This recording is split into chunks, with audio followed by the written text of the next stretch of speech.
세계 경제 비중은 크고 산업 생산 능력은 압도적이며 군사력도 아시아 최상위권입니다. 중국은 지금도 강해 보이죠. 뉴스에서는 여전히 중국의 영향력을 이야기하고 국제 질서의 한 축으로 중국을 다루죠. 그래서 많은 사람들은 이렇게 생각합니다. 중국은 아직 멀었다. 위기라고 하기엔 너무 크다. 하지만 역사를 보면 제국은 항상 이런 모습이었습니다. 무너지기 직전까지도 겉으로는 멀쩡했고 오히려 가장 안정돼 보이는 시점에 내부 균열이 시작됐습니다. 로마도 그랬고 소련도 마찬가지였습니다.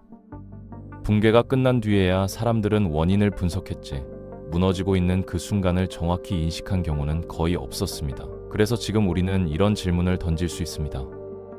지금 중국은 정말 안전한 상태일까요? 아니면 이미 위험한 구간에 들어선 걸까요? 이 질문이 바로 이 영상 전체의 출발이다. 많은 점인 분석은 중국의 문제를 외부에서 찾습니다. 미국의 압박, 기술 봉쇄, 무역 전쟁 같은 요인들이죠. 실제로 이런 변수들이 중국에 부담을 준 것은 사실입니다. 수출 환경은 나빠졌고 첨단 기술 접근은 제한됐으며 국제 공급망에서도 압박을 받고 있습니다. 하지만 여기서 한 가지를 분명히 해야 합니다. 이 외부 요인들은 원인이 아니라 촉매에 가깝다는 점입니다. 불은 이미 내부에서 번지고 있었고 외부 충격은 불길을 키웠을 뿐입니다. 그렇다면 진짜 문제는 어디에 있었을까요? 전쟁도 아니었고 금융위기도 아니었습니다. 중국을 가장 조용하게 그러나 가장 확실하게 흔들기 시작한 요소는 바로 인구였습니다. 중국은 오랫동안 인구로 모든 문제를 해결해온 나라였습니다. 사람이 많다는 사실 자체가 경쟁력이었고 국력의 기반이었으며 국가 전략의 핵심이었습니다. 노동력이 부족하면 더 동원했고 시장이 필요하면 내수로 버텼으며 군사력도 인구가 뒷받침해줬습니다. 이 구조는 오랫동안 잘 작동했습니다. 인구는 성장의 연료였고 위기를 덮어주는 완충 장치였습니다. 중국은 사람이 많다는 사실 하나로 수많은 비효율과 문제를 견뎌낼 수 있었습니다. 정책이 조금 어설퍼도 자원이 낭비돼도 결국 사람의 힘으로 메웠습니다. 하지만 이 전제는 영원하지 않았습니다. 그리고 결국 이 전제가 무너졌습니다. 중국의 인구가 줄기 시작했습니다. 단순한 통계 변화가 아니었습니다. 국가 성장 엔진이 꺼지기 시작했다는 신호였습니다. 더 이상 사람이 문제를 해결해주지 않는 단계로 들어섰다는 의미였습니다. 여기서 중요한 점이 있습니다. 인구 감소는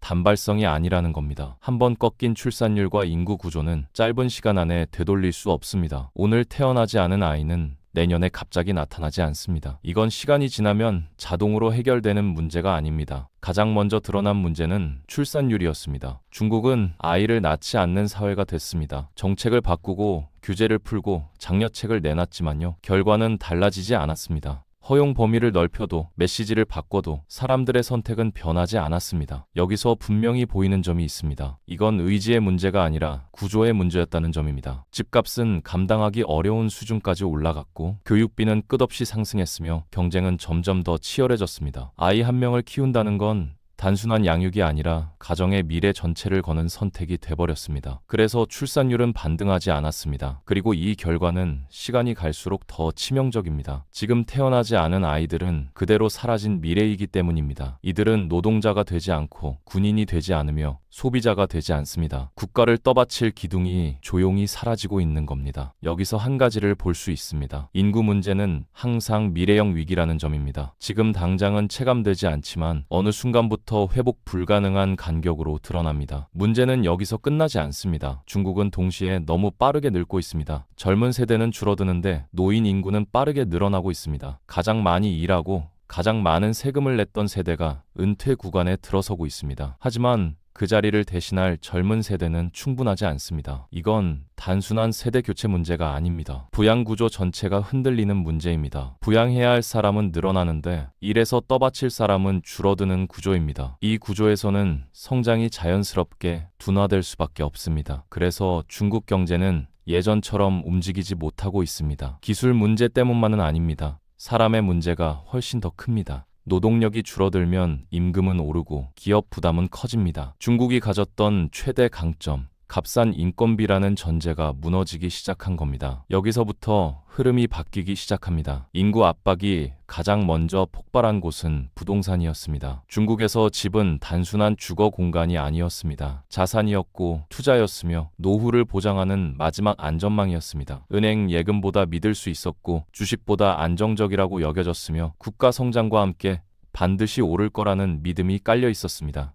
이 믿음은 개인만의 것이 아니었습니다. 지방 정부 역시 같은 전제 위에서 움직였습니다. 토지를 팔아 재정을 유지했고 그 돈으로 도로를 깔고 도시를 키웠습니다. 성장기에는 완벽해 보이는 구조였습니다. 하지만 인구가 꺾이는 순간 이 구조는 그대로 덫이됐습니다. 집을 살 사람은 줄어드는데 건설은 멈출 수 없었습니다. 멈추는 순간 지방 정부 재정이 바로 흔들리기 때문입니다. 그래서 수요보다 공급이 훨씬 많은 도시들이 생겨났고 사람이 거의 없는 아파트 단지가 늘어났습니다. 이건 단순한 정책 실패가 아니었습니다. 정치와 경제 구조가 만든 필연이었습니다. 성장이 멈추는 순간 유지될 수 없는 시스템이었고 그 순간이 도래하자 위기가 한꺼번에 드러난 겁니다. 부동산 위기는 곧 금융으로 번졌습니다. 건설사의 부실은 은행으로 옮겨갔고 부담은 지방정부로 연결됐습니다. 여기서 한 가지가 보입니다. 문제는 하나가 아니라 서로 엮여 있었다는 점입니다. 중국의 지방정부는 구조적으로 취약합니다. 자체 세금만으로 운영하기 어렵고 토지 판매와 차입에 의존해 왔습니다. 성장기에는 문제가 드러나지 않았지만 둔화되자 한계가 명확해졌습니다. 그래서 지방정부는 선택을 강요받았습니다. 토지를 더 팔거나 빚을 더 내거나 아니면 기능을 축소해야 했습니다. 하지만 어느 선택도 현실적으로 쉽지 않았습니다. 결국 선택한 방식은 시간을 사는 것이었습니다. 새로운 빚으로 기존 부채를 덮고 다음 개발로 다음 문제를 미루는 구조였습니다. 여기서 한 가지를 분명히 짚을 수 있습니다. 이건 해결이 아니라 연기였습니다. 이렇게 쌓인 지방정부 부채는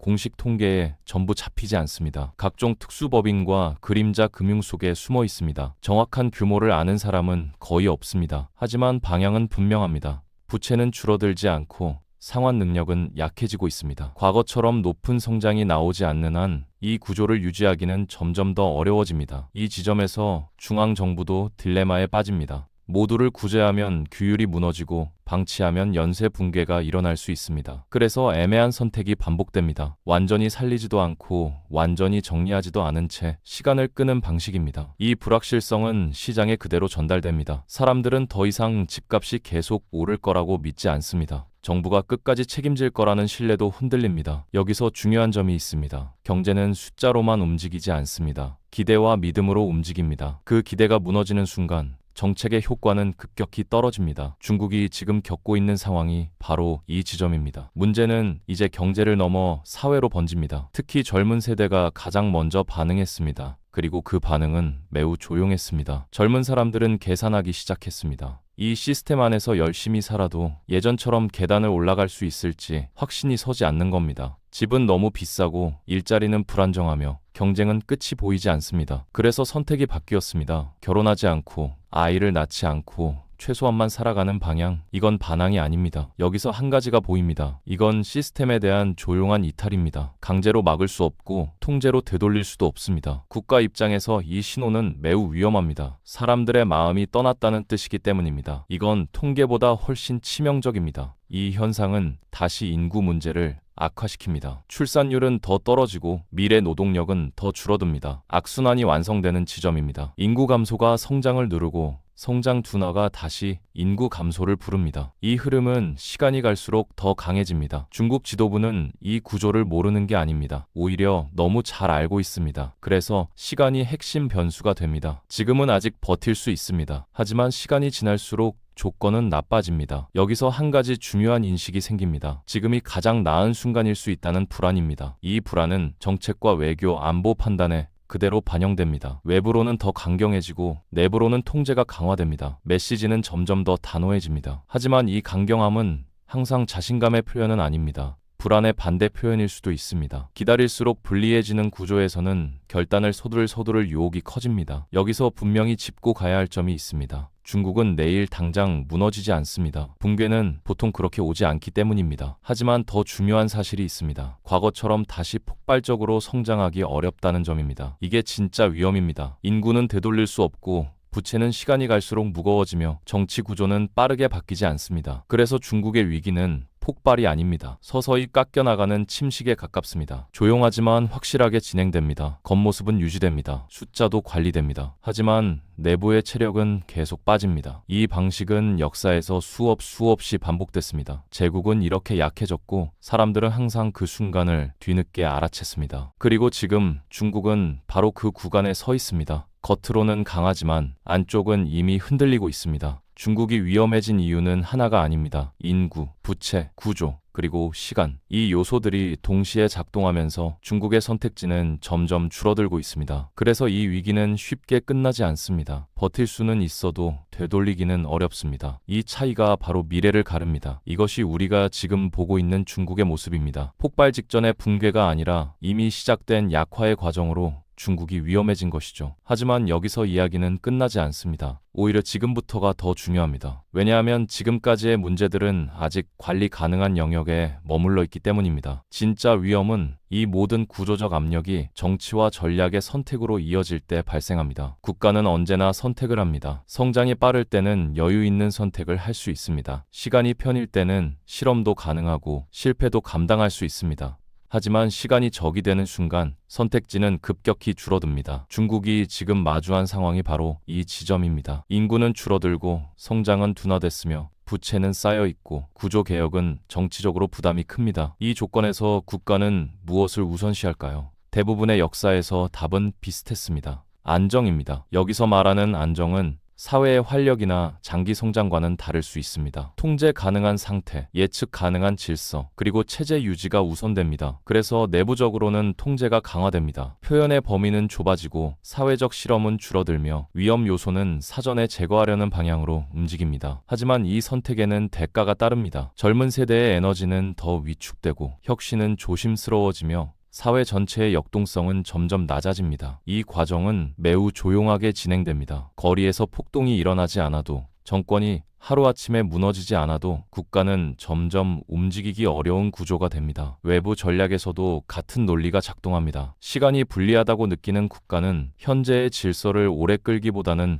판을 바꾸려는 유혹을 받습니다. 더 늦기 전에, 더 나빠지기 전에 지금이 가장 나은 순간일지도 모른다는 판단. 이때 선택은 과감해질 수 있습니다. 외교적 언사는 거칠어지고 군사적 메시지는 분명해지며 충돌의 가능성은 높아집니다. 이건 공격적 성격 때문만이 아닙니다. 구조적으로 밀리는 상황에서 시간을 되돌릴 수 있는 방법이 거의 없기 때문입니다. 여기서 중요한 점이 하나 있습니다. 이 모든 과정은 외부에서 보면 강해 보이는 행동으로 보일 수 있다는 점입니다. 군사력은 유지되고 외교 발언은 단호하며 국가 프로젝트는 계속 발표됩니다. 하지만 내부에서 보면 이야기가 다릅니다. 이건 확장의 신호라기보다 수축을 관리하는 방식에 가깝습니다. 역사를 보면 로마도 비슷한 길을 걸었습니다. 국경을 더 강하게 지키고 군사력을 집중시키고 질서를 강조했습니다. 하지만 그 과정에서 경제의 자율성은 줄어들고 지방의 활력은 사라졌으며 사회는 점점 경직됐습니다. 소련도 마찬가지였습니다. 겉으로는 강력한 군사국가였지만 내부에서는 생산성이 떨어지고 사람들의 의욕은 빠르게 식어갔습니다. 중국이 지금 겪고 있는 과정은 이 두 사례와 정확히 같지는 않습니다. 하지만 방향성은 놀라울 정도로 유사합니다.